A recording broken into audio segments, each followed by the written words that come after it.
Bonjour, aujourd'hui je viens vous faire une petite séance un petit peu particulière puisque je vais vous faire plus un apport théorique pour comprendre ce qu'est la courbe du changement qui s'appelle aussi courbe du deuil, courbe de transition.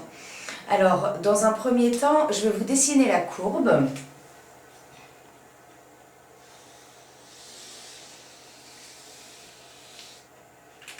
Et je la divise en 4.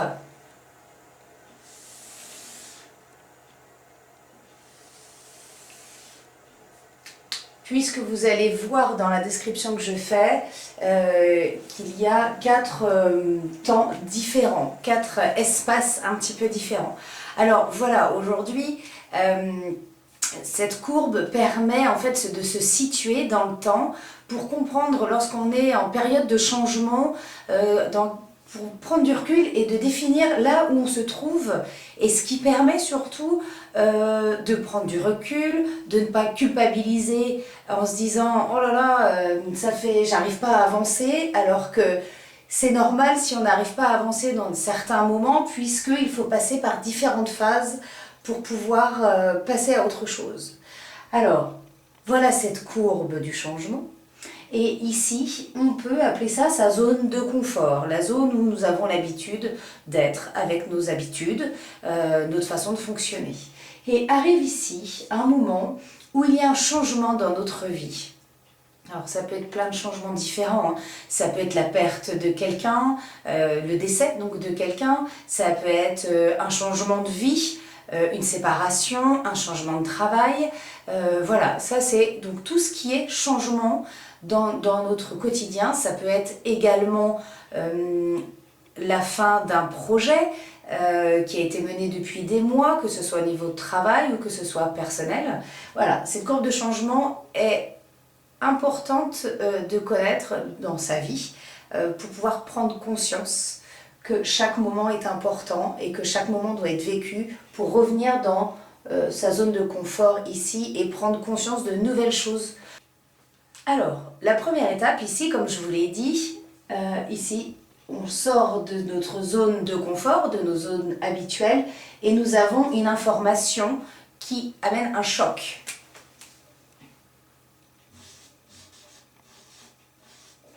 C'est le choc, on a l'information qui va changer notre moment, alors, pas forcément notre vie, mais ça peut changer complètement notre vie. Donc une fois que nous avons le choc, nous avons ici le déni, le refus. Nous ne sommes pas forcément prêts.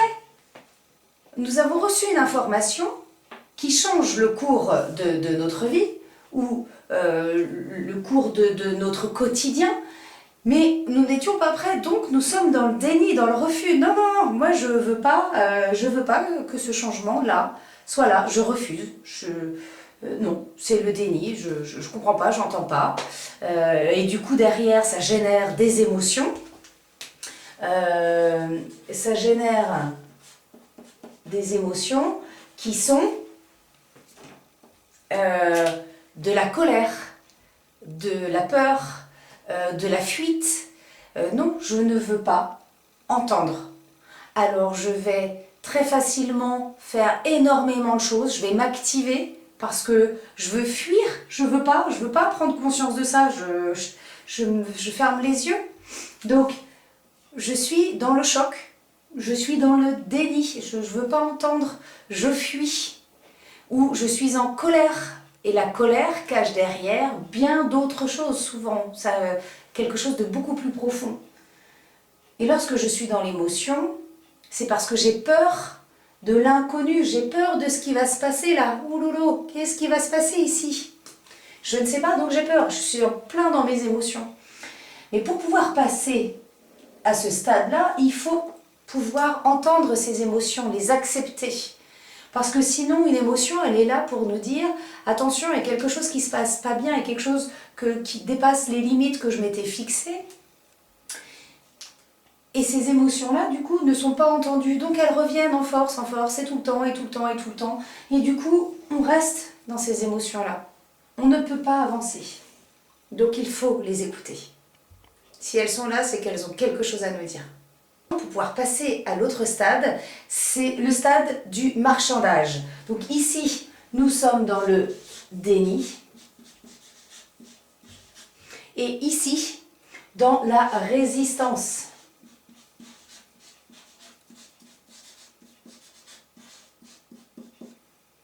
Ici, c'est le marchandage. Je négocie. Je négocie pour que le choc soit moins difficile. Je négocie avec la vie, avec les gens, en fonction de ce qui se passe. Et ensuite, je négocie, mais je suis dans une autre émotion qui arrive, qui est la tristesse.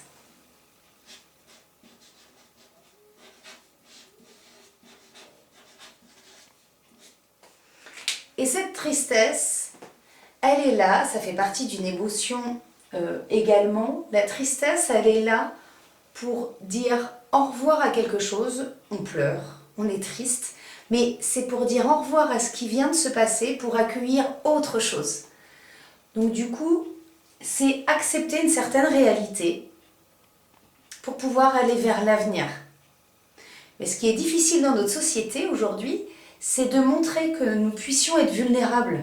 C'est de montrer que l'on peut pleurer. Mais si on ne fait pas ça, on ne passera pas à autre chose, on ne passera pas à quelque chose de plus serein pour nous. On sera toujours dans le dur. Alors que si on accepte cette tristesse, on accepte que quelque chose s'est passé et qu'on va passer à autre chose, eh bien, nos émotions, notre corps, notre compréhension de nous-mêmes sera plus acceptable. Et cette autre phase, c'est l'expérimentation.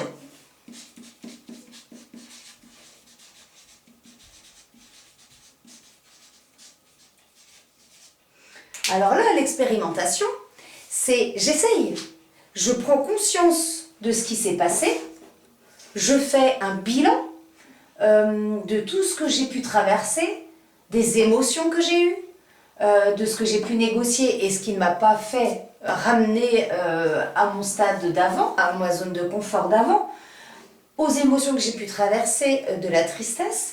Et là, je commence à aller mieux. Ça y est, la tristesse commence à partir puisque je l'ai accueillie, je ne l'ai pas, j'ai pas fermé la porte, j'ai accueilli, j'ai accepté de pleurer. Et du coup, maintenant, je fais le bilan de ce qui vient de se passer. Je fais le bilan et j'essaye de voir ce que je peux faire plus tard. Peut-être demain, peut-être dans 3 jours, peut-être dans 6 mois. Mais au moins, je prends conscience de ce qui vient de se passer et je fais un bilan intérieur. Grâce à ça, et pas à cause, grâce à ça, j'évolue, je grandis. Et je fais donc le bilan de moi-même. Ensuite, une fois qu'on a fait le bilan, qu'on expérimente, eh bien, on vient prendre des décisions qui sont en rapport avec nous-mêmes, avec le bilan qu'on vient de faire, et on intègre, on fait de l'intégration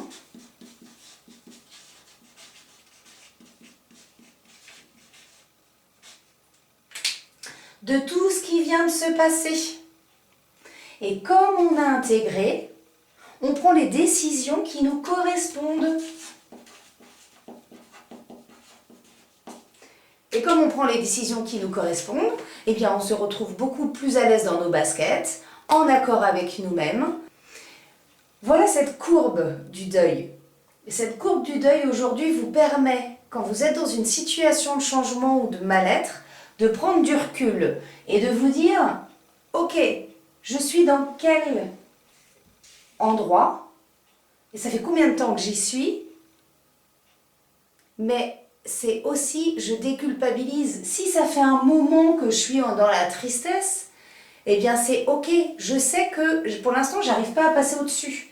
Mais je sais qu'après la tristesse, vient le temps de l'expérimentation, vient le temps des décisions et de l'intégration et un retour à sa zone de confort. Il faut le temps pour intégrer les changements de nos vies. Donc voilà, l'idée, c'est vraiment de prendre conscience de ce schéma et de ne pas culpabiliser, de bien entendre ses émotions parce que si elles sont là, elles ont quelque chose à dire et c'est toujours d'être en accord avec soi. Ok? Donc j'espère que ça a été assez clair, j'espère que vous avez compris de quoi je vous parlais. Et alors, si vous avez des questions, bien sûr, je reste à votre disposition, par mail, enfin comme vous voulez, hein, vous avez mes coordonnées. Et puis, eh bien, tout ce que je peux vous dire, c'est de vous souhaiter une belle fin de journée et surtout, prenez bien soin de vous. À bientôt, au revoir.